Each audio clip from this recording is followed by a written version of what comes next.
In this investigation, the hypothesis being tested is that lizards would prefer to bask in areas with higher levels of heat absorption. This applies to all species being investigated.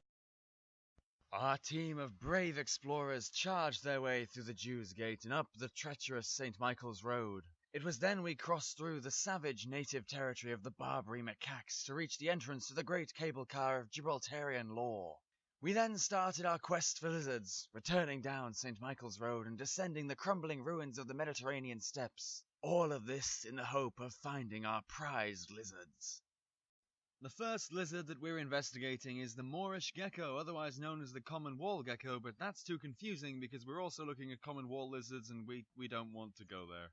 They're mostly absent in the north of Spain, so the southern areas that we're looking at are perfect for finding these geckos. They have no major threats and have a stable population, so they should be completely abundant in Gibraltar for this experiment.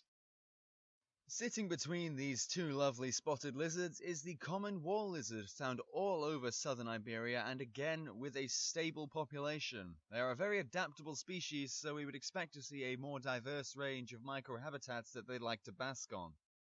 Lastly is the spiny-footed lizard, which is named as such because it has spiny feet.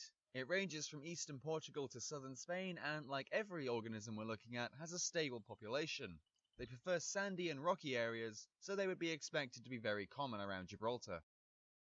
Here we see the four habitats that are being investigated in this project: creviced rocks, rocks covered in foliage, metal, and man-made concrete. The methods for this project were very simple. We just walked around Gibraltar recording lizards, the species of lizard, and the microhabitat they were in.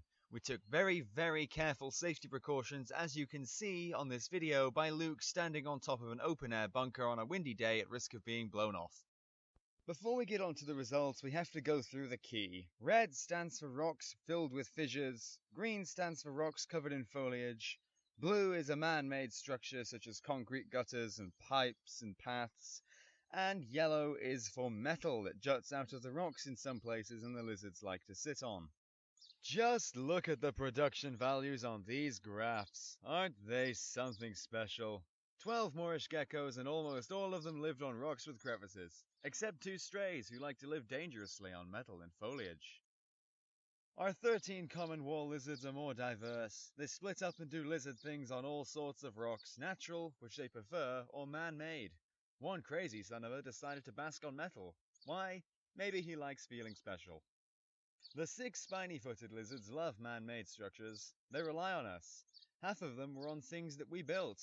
From this, we can draw the conclusion that they're slowly taking over the world. Enjoy some videos of our lizards while we discuss the results. Each different lizard has its own preference for the surface it likes to bask on due to heat absorption. In all cases, metal was considered to have too much heat absorption for the lizards.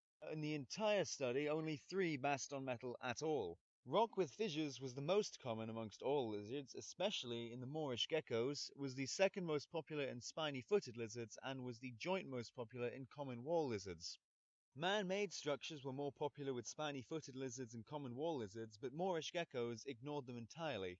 Rock with foliage was surprisingly unpopular, showing that the plant coverage blocks the heat absorption from the rocks and makes it an undesirable habitat for the lizards to live on.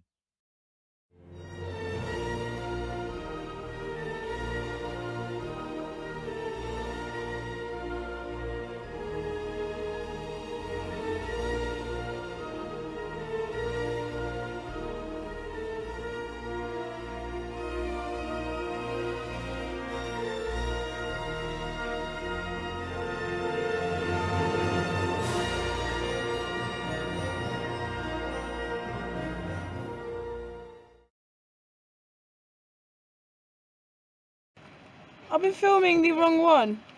Can you see him right in the crack? Oh, shitballs.